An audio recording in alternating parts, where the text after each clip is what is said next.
Let's go! Welcome to Running Back Week on PHL. No better way to get it started than the GOAT running back giving a handshake to the GOAT offensive coordinator, Fournette, and the Slinger baby. And on RB Week, we have a lot of good content lined up for you, including today, where we look at one trait when it comes to running back play that oftentimes predicts if you're going to succeed or not in the SEC.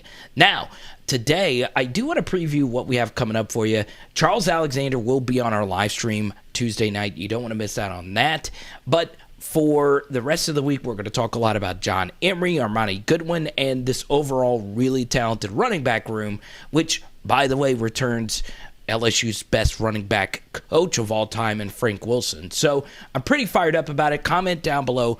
Let me know what you would like to see on RB Week. Now, today, we're going to break down one trait that honestly has taken the NFL fantasy community by storm, and I want to apply it when it comes to not only LSU running back success, but the SEC. And that trait is how much do you weigh? Boom! I'm looking at you. Yes, you, okay? If you haven't already, please subscribe and ring the bell, because if you love deep LSU breakdowns such as this one, you're going to love this channel, okay? Now, we're about to hit some nostalgia here. This is each and every running back LSU has brought in since the year 2000, and that is 36 total running backs, okay? Obviously, really quickly here on the far left, you could see there are different grades for different players. Option A is what we want. Those are the elite best of the best backs at LSU. Option Bs are the solid backup level players. Cs and Ds are what we want to avoid. Those are the bad to bust kind of guys, okay? So let's just go through this. Obviously, right now, this is sorted according to their recruiting class. Let's sort this according to their weight. And you see, according to their 247 profile weight when they came into LSU, every back that was under 190 pounds did not succeed outside of Trendon Holiday. And he was a gadget guy. He only rushed for over 300 yards once. And he was obviously world-class, a game changer, more so on special teams. Still, it's kind of hard to actually call Trendon Holiday a running back because he was such, a unique player. But still, he was the only one. Now, you scroll down here, the 200 and below guys, you see two. You see Joseph Adai, you see Clyde Edwards-Helaire. More on them in just a second. Obviously, option A's, especially Clyde. But still, lots of busts mixed in here. And some of those names were four-star recruits with a lot of hype. So it's very fascinating. And as we scroll down this list, you see a lot of the purple and green, which is option C and D, turns into blue and yellow, which is option A and B. And what's even more fascinating is every back that's ever come to LSU 213 or heavier has turned out to be successful in the modern era, some of which were elite, such as the Hill, Fournettes, and Geises, all three of which had multiple 1,000-yard seasons, and a lot of really just solid backs mixed in there as well. And then the two heaviest, TDP and Jacob Hester, both were successful. And obviously TDP was a top 250 guy and Hester was not. So it's really fascinating, but let's actually dive into this data a little bit deeper. A lot of you are probably wondering right now, hey, I don't care about the 247 weight. What about your actual weight at LSU? And actually, it tells an even bigger story. Now, let's use their LSU weight according to their LSU profiles, and let's sort them by their LSU weight. And you see here, okay, let's zoom in. The LSU weight is more important than the 247 weight. In other words, all the option Ds at LSU were 213 and below, okay? The only player at LSU that ever weighed less than 210 pounds and turned out to be a successful running back was Clyde Edwards-Helaire in 2017. He is the true outlier because you see one thing that Clyde and Joseph Adai did, remember they're the only option A's that were under 200 pounds when they came to LSU, they actually both gained at least 15 pounds each to get their weight up to 209 and 214, okay? So, what does that tell you? That maturation and body and gaining weight when you get to college is very important, okay? Outside of the current guys who once again are option Cs, you see as the weights go up, the players get better. Boom, I'm looking at you. Yes, you, okay? So I'm about to throw a lot of data your way, and we'll get back to LSU in just a second, but I do feel it's important, though, to increase the sample. So at LSU, the heavier backs have been better than the lighter backs, and the lighter backs who were big successes had huge gains in their weight. The same thing is true for another Louisiana legend who you're seeing in the background right now, Alvin Kamara, who went from 195 coming out of high school all the way up to 215. So let's do this. Let's separate the recruits that weighed 195 and lighter and take a look at recruits that are 205 and heavier. Now, that 10-pound margin of error is a good way to, if a recruit's off by a few pounds, we don't get into semantics over it. And so, in the SEC since the year 2009, there have been 67,000-yard rushers. Now, ironically, Alvin Kamara wasn't one of them. We'll get back to that in a second. But of those 1,000-yard rushers, only 17 of them weighed under 195 and below as recruits. Now, that, of course, 25%, that's not that many. So 1 out of every 4 were lighter backs per se. Now, what's interesting is 8 of those 17 gained at least 205 pounds. Now, why is 205 important? Well, that is pretty much the line of demarcation that we just saw a minute ago with LSU. And is that what demarcation actually means? But anyway, to take it even one step further, 4 of the 17 got up to 215 and above. So what does that mean? Well, those 4 backs gained a lot of weight. Let's take a look at all the running back recruits that were 195 and below that went to the SEC, okay? And let's take a look at the top 600 because we're looking at this from an LSU perspective, and LSU more than likely is never going to bring in a back that is below a 600 rated recruit. So, since the year 2009, there have been 51 backs top 600 that have gone to the SEC, and only 19 of them turned out to be successful. So just over 37%. So 1 out of every 3 195 and below backs were decent. Now, I say the word decent. My baseline was a 400-plus yard rushing season. So that is a very low bar to reach. Now, if you actually look at running backs that are 205 and up, that number drastically increases. Of those backs, 2 out of every 3 turned out to be decent. Once again, decent being 400-plus yard rushing seasons. And if, once again, we used a very high bar, which was 1,000-yard rushing seasons, and then we lowered the bar, and still the heavier backs outperform the lighter backs. And what's very fascinating is the bust rate for higher rated recruits that are 195 and below is still pretty high. In fact, the lower rated 195 and below guys oftentimes outperform the higher rated 195 and below guys, which is really fascinating.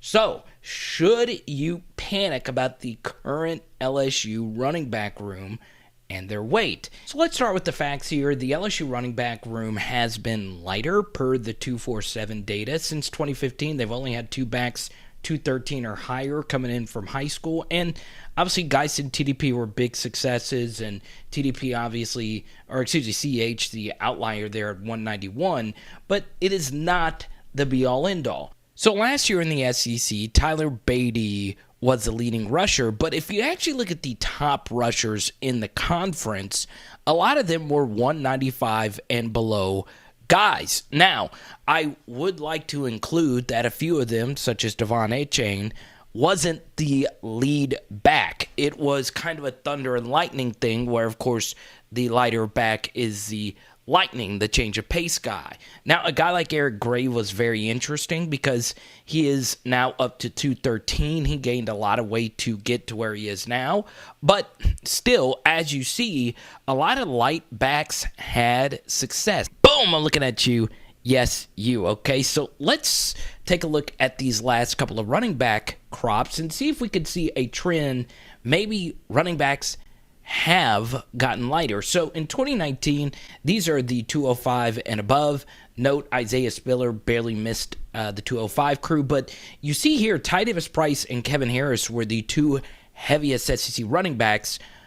They were also the two to get drafted out of the 2019 crop, along with, of course, Spiller, who I think was 203 maybe, but still, we'll see what happens with Trey Sanders, John Emery, Noah Cain, and Kenny McIntosh. All four of them, up to this point in their careers, have been solid, yet not spectacular, but we'll see. Eric Gray, up to this point, has been the best top 600 SEC back, but he transferred to Oklahoma last year, and we'll see what happens with those other guys. 2020, more of the same. Only one of the five have turned out to be a stud, 205 and above, and that was Tank Bigsby, of course, but once again, Lloyd and Milton, we'll see what happens with their careers.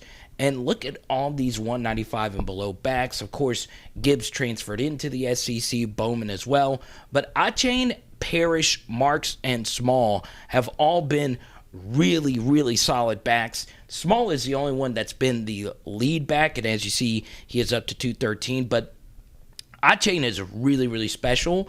Parrish and Marks, of course, are in really good offenses, but they, of course, have also been pretty productive. We'll see what happens now that they have a bigger role in the offense. And now 2021, 205 and above. Only three backs here. Kiner, of course, has already transferred out. Hunt was a lowly rated recruit. He's at Arkansas. In fact, he has lost weight. So, that's very interesting. And L.J. Johnson was right at 05. He really hadn't done anything yet at Texas A&M, but it's only been a year. And the 195 and below. Now, this is what's really interesting. Wheaton transfers out of Alabama. Goodwin and Hargrove, both the redshirted last year. But Wright, Hunter, and McDowell were all decent contributors, in particular Wright and Hunter, and those guys were change of pace guys at Tennessee and Auburn. So you notice a lot of the lower rated running backs just in general have been better in these recent seasons. And once again, that's their 247 composite weight, not their current weight. The LSU's current running back room, their weight is going in the right direction.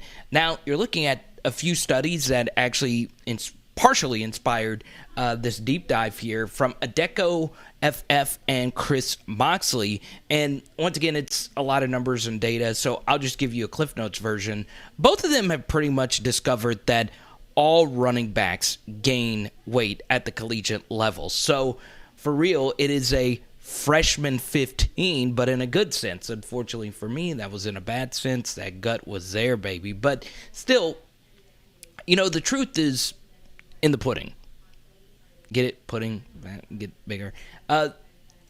Running backs gain weight. Now, what's very interesting for Moxley is SEC running backs tended to gain less weight than most, but he also saw that 4- and 5-star running backs tended to gain the least amount of weight from their 247 to their NFL Combine, and 3-star running backs, once again, Clyde Edwards-Helaire, tended to gain the most weight, which was very interesting. Moxley also saw that schools, for the most part, were pretty accurate with their player weights, and if you just judge the NFL Combine, once again, a lot could change from your last snap at the college to when you actually get to the Combine. But for the most part, I felt LSU's numbers were pretty constant in that aspect as well. So, for instance, Clyde weighed 207 at the Combine, and he was 209 at LSU. That's pretty plausible. So, for the most part, it did seem LSU's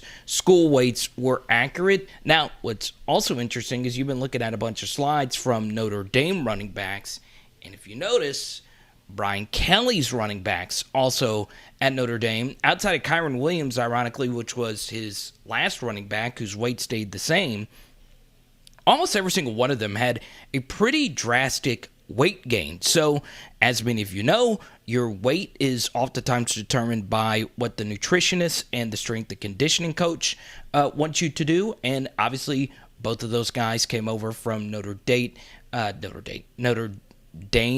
Coach Frakes and Jacob Flint, the strength and conditioning coach. So it's very interesting, stuff as far as like the sports science of what the actual perfect weight is for a prospect. Let's go. So I accidentally left off a running back in this study that I like a lot, and that is Josh Williams, because he is a former walk-on. Now, I'd be the first to tell you that he is not a special talent, but the one thing I like about Josh Williams is that he's been healthy and his ball security is really, really, really good. And all he does right here on a perfectly blocked play in one of the clutchest moments of this game was step in for TDP and bust this thing for a long run. So before we wrap this thing on up, a little bit later this week, we will be launching our Patreon, and we will be getting deeper into running back film study, okay? So be on the lookout for that.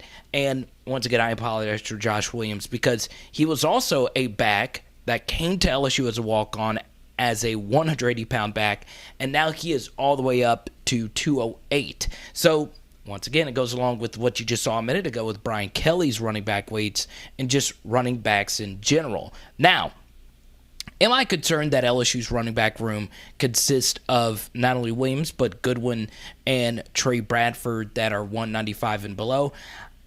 Kind of, sort of, I am because of what we saw today, but not really for a few reasons. Number one, once again, the running back weight is going in the right direction. But number two, this is going to be a major theme of running back week, is that maybe, just maybe, we overvalue the running back position in general. I know that sounds crazy. You dedicate an entire week to this position, and now you're telling me that they don't matter? Maybe so. There have been a lot of studies on this in the NFL. Do running backs actually matter? Do we pay running backs big money? So on and so on and so on.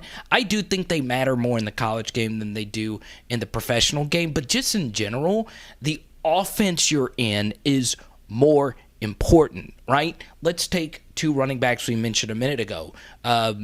Jaquavius Marks and Henry Parrish of Ole Miss and Mississippi State.